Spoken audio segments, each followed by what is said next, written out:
Here they come, I say, pressing the transmitter to my ear while listening to Thomas narrate their ascent.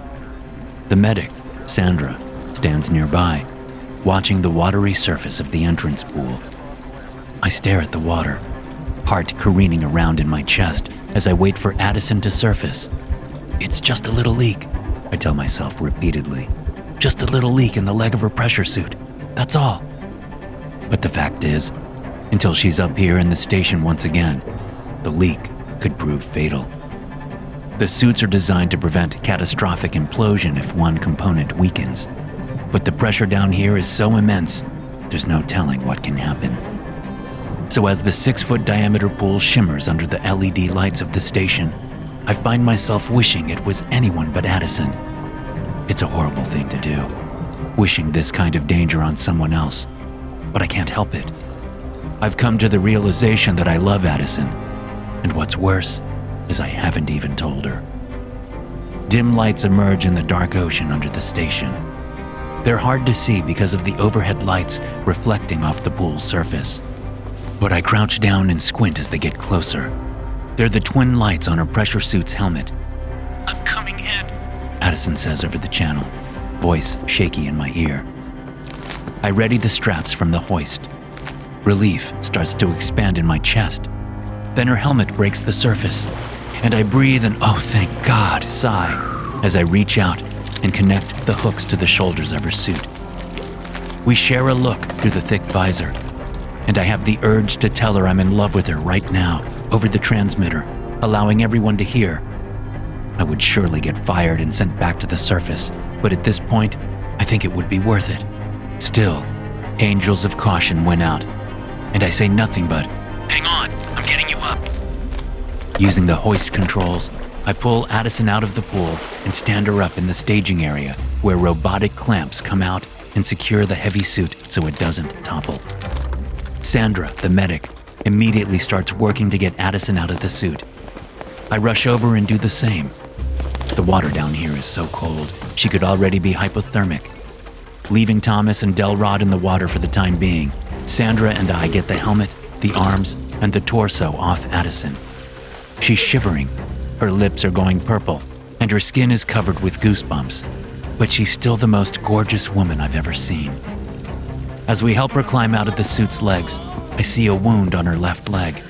It doesn't look too bad, but as soon as her feet are on the metal grating that serves as the floor, I kneel down and inspect it. "Does it hurt?" I ask, noticing a bulge just above the 2-inch wound on the side of her calf. I drag my thumb gently over the bulge, and it moves. It twitches and seems to disappear into her leg. "Ah, shit!" Addison says. "What the hell did you do?" "Nothing," I say, looking up at her. "Sorry." "For nothing? It hurts like hell." "Let's get her to the infirmary," Sandra says. "We need to get these wet clothes off. I'll look at the wound in there." "Right," I say. The phantom sensation of that bulge moving still lingers on my thumb. It felt solid but not hard, like a worm or an eel. I help Sandra get Addison to the infirmary. Along the way, I ask her what happened. She tells me. I help get her situated, and then I have to force myself to leave her side to go get Thomas and Delrod out. As I hurry back from the infirmary, I go over what Addison said happened. They were exploring an underwater cave one of our rovers discovered under the seafloor. Addison was the first one to go in, and she wasn't in the cave for more than 10 seconds before something struck her leg and caused the leak in her suit. She said she didn't see what it was, that it was too cloudy in the cave to see much of anything, but she said she thought it had to be a rock fall or something like that. The relief I felt upon seeing Addison's surface is fading away, and as I clasp the hooks onto the rings on Delrod's suit to pull him out, an implacable, horrific feeling seats itself in the deepest part of my guts. I'm thinking about the pressure suit leg when there's a gentle knock at my door. "Come in," I say absently, thinking about the small hole in the high-density reinforced knee joint of the pressure suit. The hole that no rock could have caused. The hole that not even a bullet could have caused. certainly there are no bullets that small and that powerful. Addison pokes her head in, still looking like she's freezing, but she smiles that same hungry smile I've seen a half dozen times before and hope to see 1,000 more. You busy? She asks. I shake my head. Not at all. Come on in. She's wearing a tank top and yoga pants, but my eyes flick down to the bulge of the bandage on the outside of her left calf. Did I just imagine what I felt earlier? Is that possible? She shuts the door behind her and then she's straddling me, gripping my face in her hands, sticking her tongue in my mouth. All of a sudden, I forget about the impossible hole in the suit and the bulge in her leg. Now, all I'm thinking about is how good she feels, how right this is, and how now's the time to tell her how I feel. After a minute or so of grinding and tongue play, she gets off me and takes me by the hand, pulling me toward the bed. She lies down and pulls me on top of her. Wait, I say. just wait a second. Please, just fuck me. She says, grabbing me and pulling me between her legs. I thought I was going to die down there, and the only thing I could think about was having you inside me. She grinds against me, and I decide that I will tell her how I feel, just as soon as we're done having sex. I know it will be a special moment. I can imagine it. As we're lying intertwined on my bunk, both breathing heavily from the amazing sex, I'll say, I love you, Addison. she'll smile and say, I love you, Hayden. but first, I'm kissing her again, feeling her with my hand, reaching down. I shove my fingers under the waistband of her yoga pants and find that she's not wearing any underwear. Then I'm parting her and sliding a middle finger inside, and she's moaning and kissing me harder. Oh my God, She says. that feels amazing. What are you doing down there? I smile, not sure what she's talking about, but not really caring. I just keep going. Then my smile shatters like a priceless vase dropped onto a tile floor as I feel something wrap around my middle finger. No, not something. Some things. Panic makes me go flaccid as I try to pull my finger out. Addison's eyes go wide. What are you doing? She asks. That hurts. I shift, trying to pull my finger out. Then I scream, feeling one of the wire-like appendages dig into my finger. It's so strong, so sharp. I yank again and scream again, and then I pull my hand out, but my middle finger is gone. There's only a messy nub there, with pink bone visible for a moment before blood obscures it. Addison screams and pulls her yoga pants down to her knees, reaching down to look, to see what's happening down there. I tumble off the bunk and smack my head on the wall. The world goes swimmy for a minute, but I look back up at Addison and see that 3 of her fingers are gone now, the nubs spurting blood. As I stagger to my feet, I catch a glimpse of what's happening, but the image isn't coherent. It doesn't make any sense. The only thing my mind thinks to call them is tentacles, but instead of suction cups, the shimmery purple-black appendages seem to have little saw teeth on their undersides. Get it out! Addison screams as she lurches from the bed and runs to my cabin door, yanking it open and stumbling out into the hall. I move after her, sure I don't want to touch her, but knowing I have to do something to help the woman I love. Our screams have drawn the others. Sandra turns the corner up ahead, with Thomas behind her. Delrod is poking his head out of his cabin back behind us, looking frightened. Sandra and Thomas freeze when they see Addison with her pants around her knees and her thighs splattered with blood. Addison looks at them and stops running, suddenly doubling over, gripping her stomach. What's left of her ripped-off fingers drip blood onto the floor. What the hell happened? Sandra asked, looking accusingly at me. She starts toward Addison. Don't touch her! I shout. Sandra ignores me, getting to her knees in front of Addison and reaching out with one hand. The moment Sandra's hand touches Addison's shoulder, the injured woman's head whips up and 4 wire-thin tentacles shoot out of Addison's mouth, gripping Sandra's head with their little razor-sharp ridges. Sandra tries to scream, but it just comes out as a muffled gargle. She grips Addison's shoulders and tries to pull away, but the tentacles are already ripping at her face. Addison is trying to push Sandra away too, both of them fighting against the creature. When they finally succeed, Sandra falls back, but she does so without a face. The creature greedily devours the skin it ripped from Sandra's head, pulling it into Addison's mouth before disappearing. Sandra, now writhing on the floor, is screaming. Her shouts sound like they should be tearing her lungs apart, but I'm more concerned with Addison as she turns around and lurches toward me. Help me! She cries, cheeks and lips smeared with Sandra's blood. I back away, shaking my head, hot tears rolling down my face. I try to form the words, "Stay away!" but I can't quite get them to come out. Delrod steps out of his cabin to my right, holding something in his hands, looking scared. Before my shocked and reeling mind can comprehend what I'm seeing, Delrod squeezes the trigger on the object in his hands. The spear gun kicks as the spear shoots out and impales Addison through the chest. No! I scream, but I make no move to help Addison as she stumbles back and falls to the floor. The three of us, me and Delrod at one end of the hall and Thomas at the other, stand and watch as Addison twitches for 30 seconds before she finally stills. Sandra has stopped screaming and passed out. The three of us stand and stare at the two women. I can't speak for the other two, but my mind seems vapor-locked, unable to complete a coherent thought. It's only when Thomas starts forward that I complete a thought. No! I shout. Stay away from her! "We have to help Sandra," Thomas says.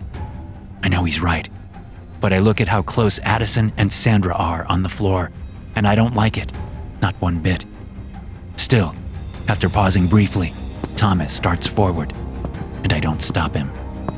As he's about to kneel beside Sandra, Addison's throat bulges. Thin tentacles emerge from her mouth. Thomas sees this happening and backpedals away from Sandra. The creature emerges with the quickness of a spider, flinging itself out of Addison's mouth and onto Sandra's bloodied head. It's not like any creature I've ever seen. It only has 6 tentacles, and they're extremely thin, only thickening near a tiny, oval-shaped body that looks as if it has no eyes and a suction cup-like mouth. I blink, and it's gone, scurrying into Sandra's mouth and down her throat like a rat into a hole. Delrod and I look at each other, then at Thomas. Understanding passes wordlessly between us. "Hayden, get her feet," Delrod says to me. "Thomas, her arms. We'll lock her in the decompression chamber until we can figure out what the hell it is and what we should do." Thomas and I start toward Sandra, but Delrod stops us. "Wait," He says. "let me get my scaling knife first, just in case." He drops the spear gun, the line still attached to the spear sticking out of Addison's chest. He ducks back into his cabin. Moments later, he's back with a thin-tipped, sharp-looking knife in one hand. Thomas and I pick Sandra up.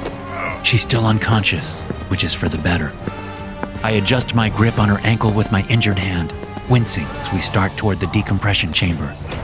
Both Thomas and I stare at her throat and mouth, looking for the telltale bulge of the creature. Delrod follows behind us, knife ready. Just outside the decompression chamber, I shout. "It's coming!" I drop her legs, and Thomas drops her arms. Her head cracks against the hard metal floor, but it's the least of our worries because the creature is coming out. Thomas jumps into the decompression chamber and slams the door, locking us out. The creature scurries along the length of Sandra's body as I back up, bumping into Delrod, who's trying to see what's happening. The creature launches itself at my face, but I get my hand up. It latches onto my hand, tentacles tightening and barbs cutting through my flesh. I scream, but make a fist, trying to grip the thing. I whip around, holding my hand out toward Delrod. "Kill it!" I shout. The creature is trying to crawl up my arm to get to my mouth, so I bring my other hand up and snag a couple of the tentacles. I feel the sharp barbs sink into my flesh, and I have to grit my teeth against the pain, knowing it isn't even close to being done. Delrod hesitates, but I scream at him again. "Do it!" He jabs the knife at the creature, but it's so thin that he does more damage to my hand. Still, the creature writhes, cutting into my fingers as it tries to escape. Delrod stabs again and again. The creature rips my pinky off and the index finger on my other hand before Delrod manages to hack 2 tentacles off. He keeps stabbing and slicing until it's hard to tell where the creature is under all my blood, but I urge him to keep going. I can feel the thing weakening. Both my hands are fairly mangled when the creature finally loosens its grip and drops off. I don't waste any time, stomping on what's left of the thing until it's nothing but mush on the floor. I put my back against the wall and slide down, hitting the floor hard as I hold my mangled hands to my chest. Delrod runs to get some bandages. I'm left in the hall with Sandra. I look over and see the pool of blood surrounding her head. Her chest is no longer moving. But the creature is dead. The fucking thing is dead. Still, I can't help the tears that come flowing forth as I realize something truly horrible. I never told Addison that I love her.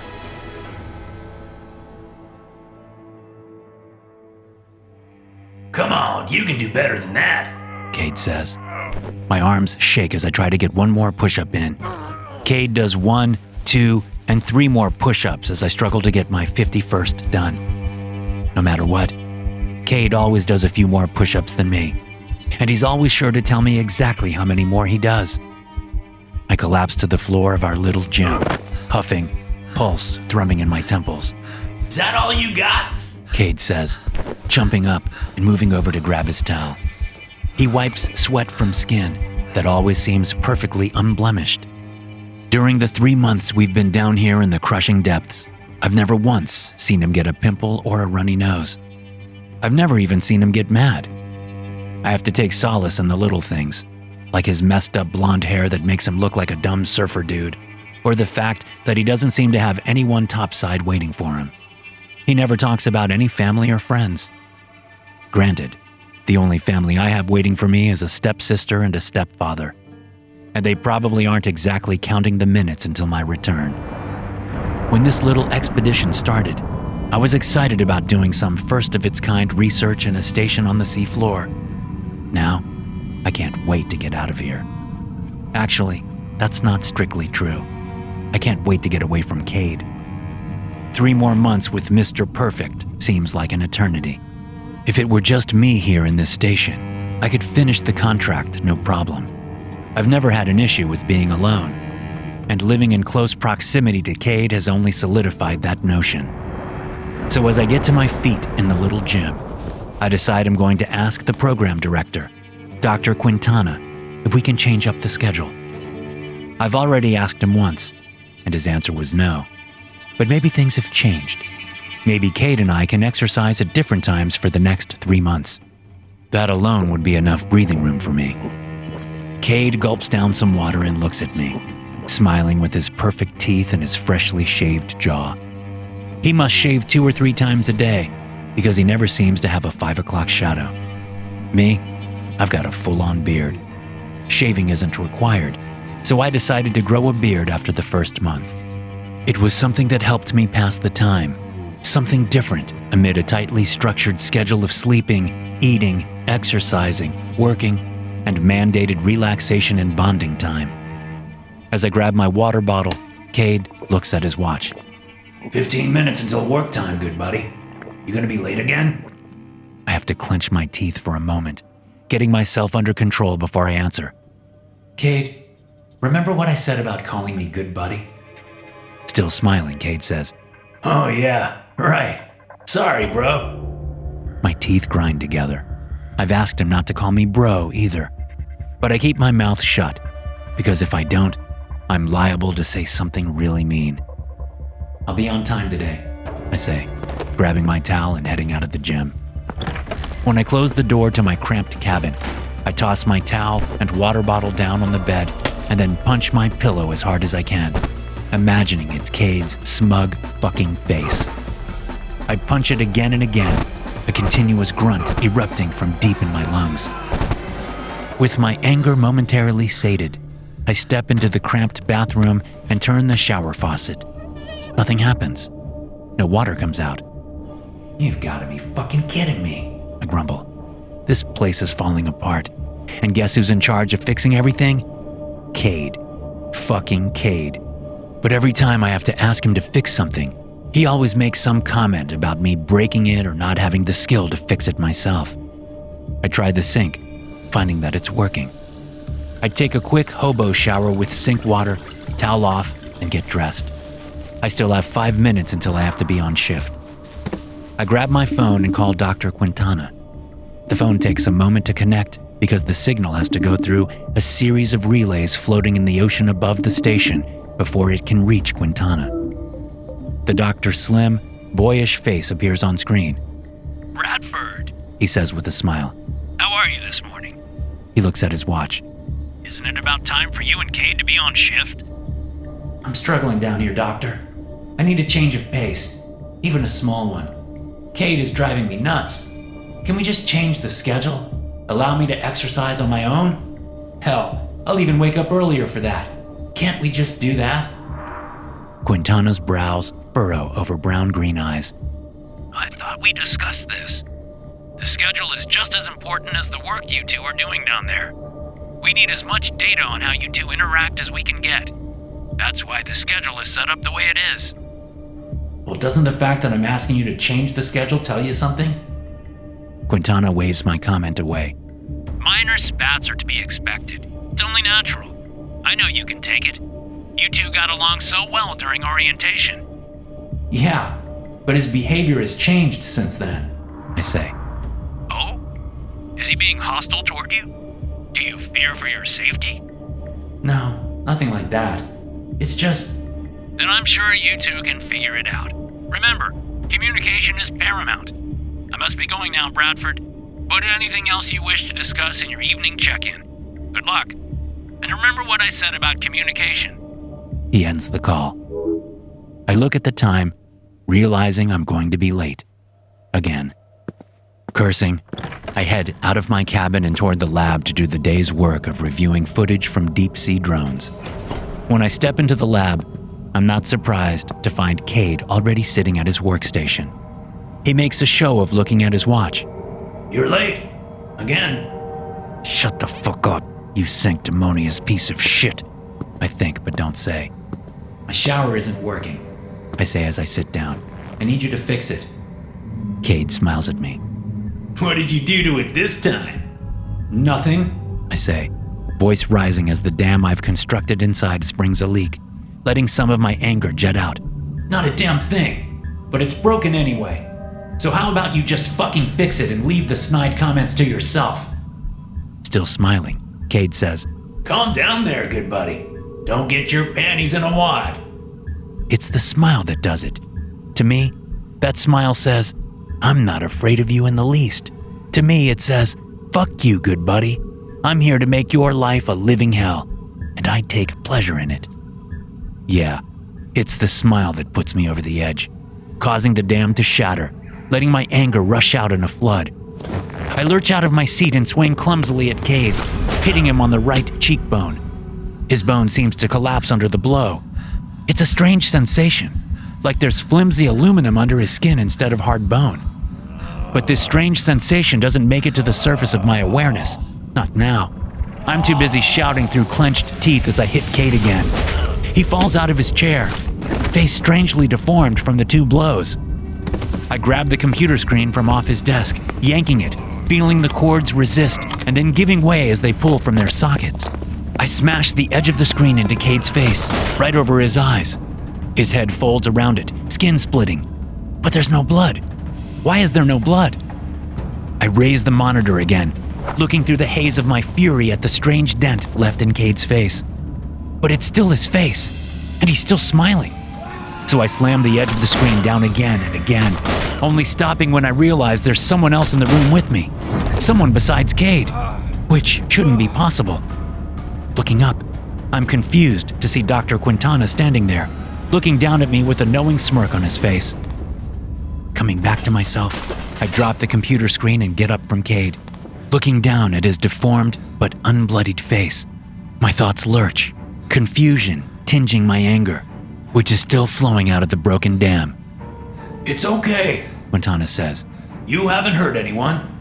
Backing up, I bump into my chair but don't sit down. My eyes dart from Cade to Quintana. He's extremely lifelike, isn't he? Quintana says. The fact that you lived with him for 3 months without any inkling that he was an android bodes well for Pearson Robotics. But that was just one facet of the study. Study? I say, realization nipping at the edges of my confusion. What are you doing here? How did you get down here? There is no down here, Quintana says. You're in a facility in Burbank. We orchestrated it so you would think you were in a deep-sea research station, but you never were. You said we needed to be unconscious for the pressure change, I say in a small voice. We were on a boat. We were in a submersible. Yes, you were. All necessary to make you believe. But after the drugs kicked in, we brought you back here. Are you beginning to see? My teeth grind together as I ball my shaking hands into fists. Quintana studies me. I thought you would be relieved to find that you didn't just assault another human being. I say nothing, staring at Quintana. You should be proud of yourself, He says. Other subjects couldn't even last a month with Cade before losing their cool. This was all a setup? I say. But there are very different words going through my head. Smashing a robot isn't the same. You agreed to a study. We just didn't give you the full details of the study. But don't worry, you'll still get the promised amount of money.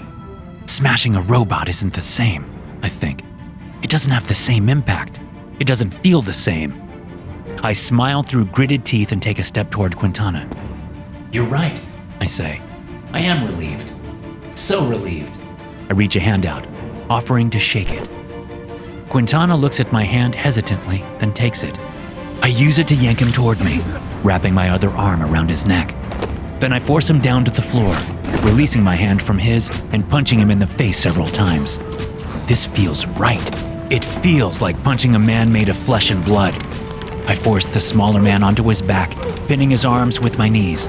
I reach out and grab the computer screen. Quintana screams as I raise the monitor over my head. I can hear rushing footsteps from elsewhere in the Ursat's research station. I don't have much time. I smash the monitor into Quintana's face. This time there is blood. Lots of it.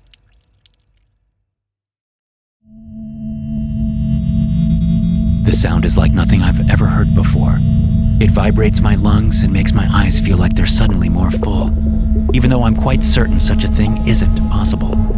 The closest thing I can compare it to is the songs humpback whales use to communicate with each other. But even that isn't quite right. It's something deeper, more resonant, and it provokes a feeling in me, a sick feeling in my gut, and a cramping in the center of my head. I push back from my desk, where I've been studying the carbon content in the marine snow that reaches the bottom of the Java Trench. The sound continues, and my panic rises as I lean over, putting my head between my knees and wrenching my eyes shut. Down the hall, in the living module, I can hear Armand crying out, asking where the noise is coming from. I don't answer. I can't answer. My lungs feel as if they've turned to stone, frozen in place, preventing me from pulling oxygen into my body so my autonomic processes can deliver it to my vital organs via my blood. As my bulging eyes feel like they're going to pop, the sound fades out. Only that's not quite right. I can't hear it anymore, which is some kind of relief, but I can still feel it, as if my body is somehow absorbing it.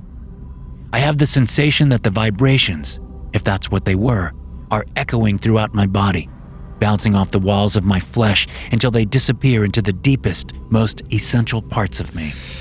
But now I can breathe, and my eyes are starting to feel normal again. I fall out of my chair onto all fours and vomit what's left of today's breakfast onto the pale gray floor between my hands. Gasping with sudden relief, I sit back on my heels, absently wiping vomit off my hands and onto my trousers. I look up at the domed metal ceiling, taking huge gulping breaths, wondering what the hell just happened. Remy? Armand calls. You okay? I raise my shaking hands and give him an honest answer. I don't know. At least you're talking, He says. How about you, Yahir? There's no answer. Maybe it's because Yahir is on the other side of the station in the gym. Or maybe something has happened to him. Something to do with that sound. Yahir? Armand says. You good? I get unsteadily to my feet and lurch to the door, moving down the cramped oval hall and turning into the living quarters. Armand, who was sitting on the couch playing video games, is now bent over, gripping the arm of the couch as he tries to steady his shaking legs. He gives me a sickly smile as I come in. His normally rich brown face is like the muddy ocean floor after a heavy snowstorm over organic matter has fallen. Well, that was weird. Leave it to Armand to maintain a positive attitude when under pressure. Let's go check on Yahir, I say, moving over and allowing Armand to grab my shoulder. We're like a couple of drunks leaning on each other for support as we head out of the living quarters and down toward the gym. We get to the gym and open the door. Oh man, I say, rushing inside to see Yahir lying cramped on the floor between the wall and the still running treadmill. He's unconscious, and the left side of his face is on the treadmill. The textured rubber tears into his cheek like sandpaper. I grab Yahir by the shoulders and lift him up. Blood drips onto one hand from the ravaged left side of his face. Armand slaps the treadmill off and grabs the safety cord that Yahir never uses. The one you're supposed to attach to yourself that will shut the treadmill off if you fall. damn it! Armand says, yanking the safety mechanism out, even though the treadmill is already off, the belt quickly slowing. Let's get him to the infirmary. How is he? I ask, turning from the array of computer screens I've been staring at for the past hour. We need to get him topside as soon as possible. Armand says. I've done all I can do for him now, but he's going to need to see a professional. The treadmill took too much of the skin off. He must have passed out right as soon as the noise started. I probably would have too if I'd been exercising. I nearly passed out, and I was just sitting here. Yeah, Armand says. I know. Me too. Have you called up yet? I ask. Yeah, they're loading a submersible up now. But you know how it goes. They won't be able to get down here for 7 or 8 hours. 7 hours from call to contact, I say, reciting the words that were hammered into our heads during training. When you're dealing with pressures this great, a whole slew of precautions must be taken. And then there's the slow descent. You have to make sure the submersible is sound as the pressure continually increases. We're both silent for a moment, thinking about what an ordeal it was to get us down here, how many hundreds of millions of dollars were spent, and about how sending a manned submersible down here will cost about $1 million more. What about you? Armand asks. Find anything? I turn in my chair back to the computer. Even though I cleaned it up, I get a whiff of my vomit under the string of cleaning chemicals. Maybe, I say, pulling up a still image taken from a camera feed on the south side of the station. I gesture at the screen and say, see it? Armand bends at the waist and squints. All I see is dark ocean and some marine snow.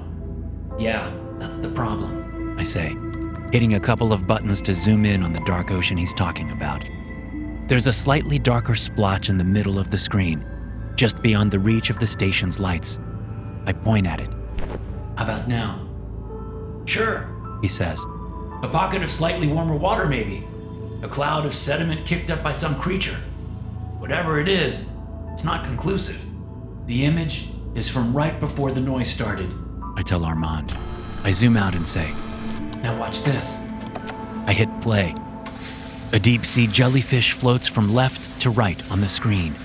2 seconds pass, as denoted by the timestamp in the bottom right corner. Then the sound starts, flowing strangely out of the small computer speakers. The jellyfish darts away, moving as though something's trying to kill it. A wave of marine sediment sweeps up like a desert sandstorm, coming from that lurking figure hiding in the dark. The wave of sediment flows toward the creature and then obscures it. I hit pause and look up at Armand. His face is pale again, but there's an unmistakable excitement there too. That sound, that's not what I heard at the time, he says. I know, I say. It's like the underwater speakers only caught part of it or something. It didn't catch the vibrations, Armand says, finishing my sentence. For lack of a better word, yeah. Wait, this is the south side camera? Armand asks. Yeah, I say. So this is the camera directly outside the gym. It's not a question, but I nod anyway. We don't say anything, but the implications are clear. Whatever it was seemed to hit Yahir the hardest. Was it because he was closest to it? Or because he was exercising? Or maybe both? I'm not sure I want the answers to those questions. I look at a clock in the corner of a computer screen and see the time. 7 hours can't pass fast enough. Let's see it again, Armand says, gesturing at the screen. As I move to replay it, a nut-shriveling clang comes from elsewhere in the research station. I half expect the ceiling to implode toward us. frigid ocean water flowing in to provide the stuffing for our watery coffin. But it doesn't. Armand and I whip our heads toward the door. The clang comes again, followed by a savage bellow. Yahir is awake, and he's screaming. Armand and I race out of the room, Armand slightly ahead of me. We hustle down the narrow hallways, past the living quarters, past the gym, past Yahir's little office. The door to the infirmary is open, so it's not hard to see Yahir over Armand's shoulder as we approach. He's still dressed in his workout clothes, shorts and a sweat-wicking t-shirt, but the left side of his face is still a mess of blood. Even though he's turned away from us, I can see the tatters of flesh hanging there as he shifts, bringing the fire extinguisher back so he can slam it into the porthole window again. My first thought is to ask Armand why he didn't bandage Yahir's face.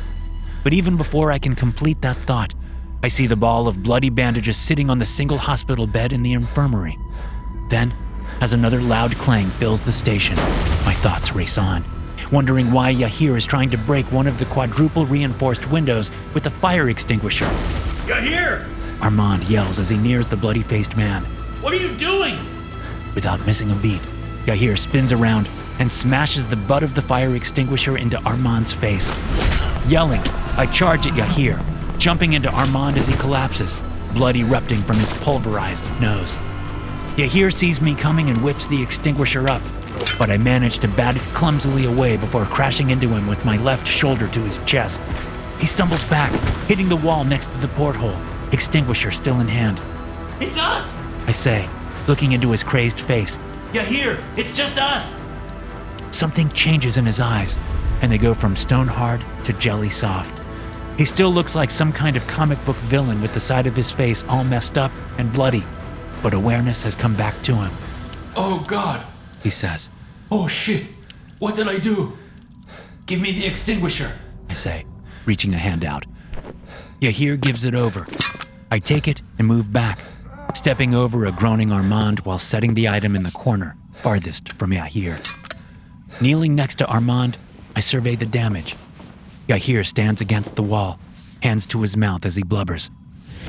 Your nose is broken, I say to Armand. His eyes pour tears, a reaction from getting hit in the nose. No shit, Armand says with his now nasally voice. Yahir, can you get some tissues? I ask. I'm sorry, Yahir says. so sorry. Just get some tissues for the blood. I snap. Okay, Yahir says. He moves over to the infirmary cabinets and opens them up. I turn my attention back to Armand.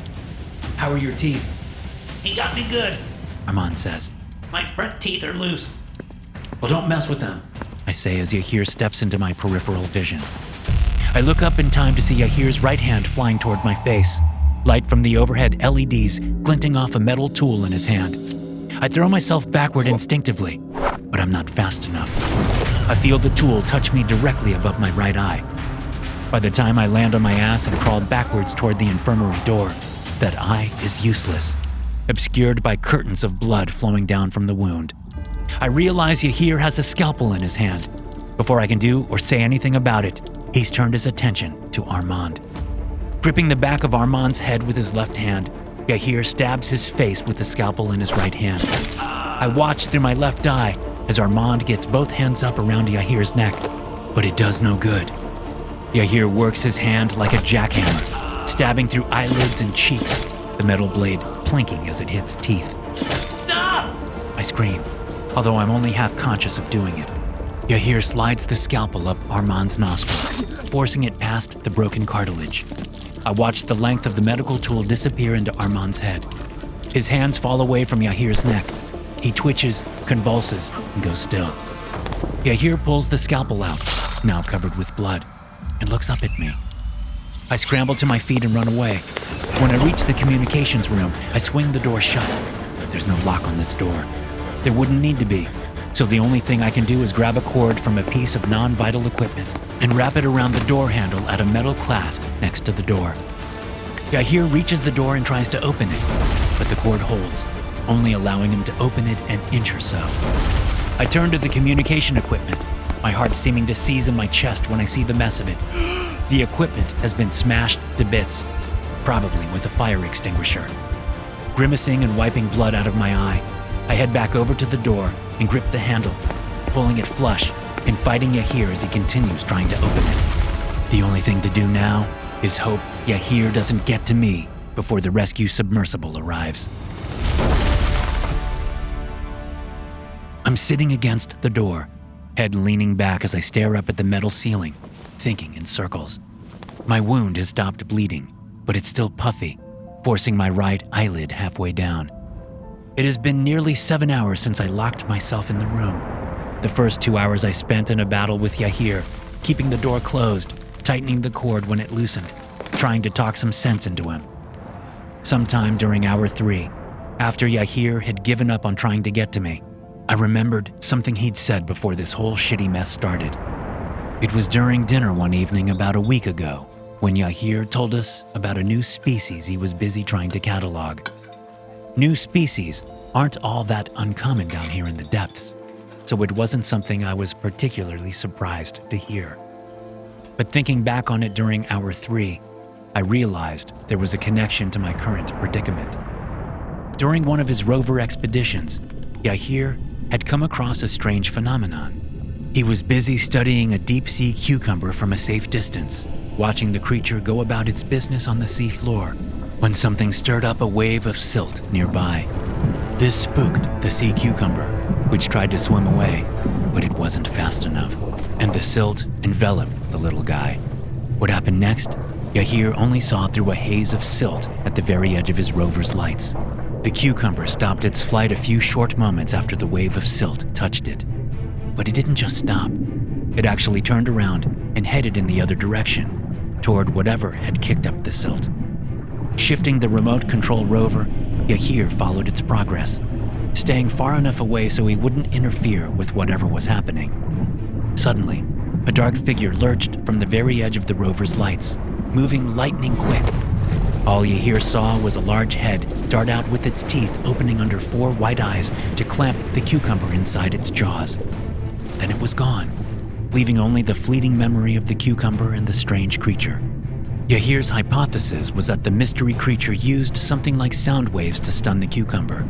This, accompanied with the cloud of silt, served to confuse the cucumber's sense of direction, causing it to turn around and head right into the jaws of its predator. Now, I've had 4 hours to think about it, and I think that the mystery creature didn't just stun and confuse the sea cucumber. I think the creature employed some kind of mind control to get the cucumber to do what it wanted. It sounds crazy. I've spent the last 4 hours trying to come up with some other explanation. I want to think that something snapped in Yahir's head when he fell on the treadmill, but that would be discounting what I felt during that strange sound wave. I swear, I felt something trying to get inside my head. But if that's the case, why didn't both Armand and I go nuts like Yahir did? Maybe because Yahir was closer, right there next to where the sound originated. Or maybe because he was simply more susceptible. Maybe because he was exercising, it caught him off guard. Or, when he fell, he knocked himself unconscious, so he couldn't put up a defense to the effects of the sound wave like Armand and I did. Whatever the cause, it doesn't change the fact that my eyes go wide at the unmistakable sound of a submersible docking with the airlock. Realizing I can't let the rescue crew inside with Yahir running around acting crazy, I grab a piece of shattered communication equipment. It's a shard of hard plastic as sharp as a dull knife. I then unwrap the cord from around the door handle. I haven't heard from Yahir in hours, since he stopped trying to break into the room. He left without a word, and a few times I called to him after that. I received no answer. So as I open the door slowly, I hope that the effects of the sound wave have worn off. I peer out into the hallway. It's dark. Another muffled metallic clang comes to my ears. The rescue crew is getting ready to open the airlock. Palms sweaty and heart fluttering like a hummingbird's wings, I rush into the hall, determined to get to the airlock so I can warn the rescue crew. Before I've made it 5 feet, that sickeningly familiar sound rushes over me like a wave of razor blades. I stumble under the crushing weight of it as it vibrates my lungs and makes my eyes feel like they're going to pop. It provokes a feeling in me, a sick feeling in my gut, and a cramping in the center of my head. I'm vaguely aware of a dark figure rushing out of a nearby room. A fire extinguisher flies at my face. A bright light flashes in my head. There's a moment of brilliant pain before I feel my legs go out from under me. The world goes black. I lurch to my feet, thinking of nothing but getting to the airlock. I still have the shard of plastic in my hand. I don't know where Yahir is, and I don't care. All that matters is getting to the airlock. I hear someone shout, Hello? I don't answer with my voice, only with my feet, my footsteps sending sound waves out ahead of me. As I turn the corner, bringing the interior airlock doorway into view, I see 2 members of the rescue crew there, 2 men. They look frightened, but as they see me, they relax a little. Recognition flares deep in my head, but it doesn't make it to the surface. Nothing does. I race toward them. Dr. Winslow, One of them says. are you okay? We lost communicate. I jam the plastic shard into his throat and pull it out, blinking reflexively as blood splashes onto my face. The other man starts screaming and lunges for me, tackling me to the floor. But then Yahir is here beside me. He cracks the man in the back of the head with his fire extinguisher. The man falls off of me, and Yahir keeps at him, cracking his skull with another hit of the extinguisher. Both men are still alive when we close the inner airlock door and flood the compartment with water.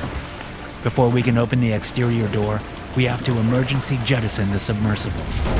It takes several minutes, but we do it. Then we open the exterior door. The waterproof lights inside the airlock illuminate the 2 dead bodies floating in the flooded chamber.